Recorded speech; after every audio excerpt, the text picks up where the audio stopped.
Salut, aujourd'hui je vous montre comment je fais mes propres prothèses à base de latex moi-même. Donc c'est pour des maquillages effets spéciaux. Donc aujourd'hui je vous montre comment faire une corne, mais c'est le même procédé pour chaque maquillage effets spéciaux. Donc je commence avec une base d'argile grise que j'ai achetée au Dollarama. Donc c'est une argile qui va venir sécher à l'air libre, puis quand même assez cheap. Qu'est-ce que j'aime de cette technique-là, c'est que je peux réutiliser la corne plusieurs fois, vu qu'elle se conserve très bien sèche. Donc, c'est sûr que vu que c'est des cordes, je vais en avoir besoin de deux. Donc, je vais en faire deux aujourd'hui. Puis, j'ai utilisé de l'eau pour vraiment bien la lisser, puis bien la mettre de la forme que je désire. Qu'est-ce qui est important avec ce genre de maquillage-là, c'est vraiment d'avoir une bonne base. Donc, ça, je vais venir faire, je vais venir la lisser le plus possible. Ça va être vraiment lorsqu'on va venir appliquer le latex, puis mais qu'on va venir l'appliquer au niveau du visage, il faut vraiment avoir une bonne base pour mieux soutenir le poids de la corne.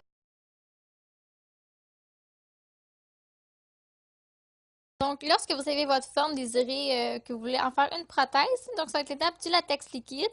Donc, je vais venir appliquer au doigt. Vous pouvez aussi utiliser un pinceau ou une éponge. Donc, on va venir les appliquer en couches très fines. Donc, j'en fais environ 3 ou 4. C'est vraiment un long processus qu'il faut laisser chaque couche sécher entre pour vraiment avoir un bon résultat le mieux possible. Donc, lorsque vous avez terminé votre prothèse, c'est le moment de poudrer pour éviter que le latex se colle sur lui-même. Donc, moi, j'utilise la farine. C'est une méthode très économique puis très abordable. Donc, je vais venir décoller lentement le latex de la prothèse. Donc, il faut faire vraiment attention vu que le latex est très fin et très fragile. Puis voilà, vous avez votre prothèse, mais vide. La technique pour la remplir, je vais utiliser encore une fois le latex, puis des petites boules de watt qu'on va venir faire en étage. Donc, un étage de latex, des petites boules, un étage de latex, une petite boule, et ainsi de suite.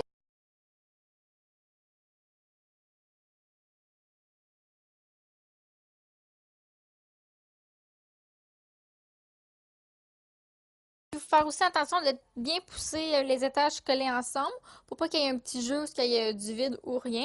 C'est vraiment pour avoir une meilleure stabilité au niveau de la corne, puis mieux répartir le poids.